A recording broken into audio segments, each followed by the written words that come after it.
আসসালামু আলাইকুম ওয়া রাহমাতুল্লাহি ওয়া বারাকাতুহু। প্রিয় দর্শক, আশা করি সবাই ভালো আছেন। এই আমলটি করলে আমরা জান্নাতের ৮টি দরজায় যেকোনো একটি দরজা দিয়ে প্রবেশ করতে পারবো। আমাদের ভিডিওটি ভালো লাগলে এরকম ইসলামিক ভিডিও পেতে আমাদের পেজটি ফলো করে রাখবেন, ইউটিউব চ্যানেলটি সাবস্ক্রাইব করে রাখবেন, ভিডিওটি শেয়ার করে দিবেন। আমলটি হলো প্রত্যেক অজুর পর কালেমা শাহাদাত পাঠ করো। বিসমিল্লাহির রহমানির রহিম।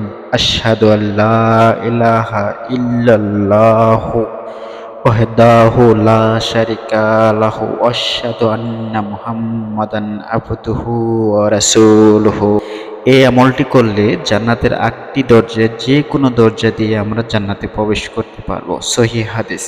ভিডিওটি ভালো লাগলে শেয়ার করবেন, লাইক করবেন, পাশে থাকবেন।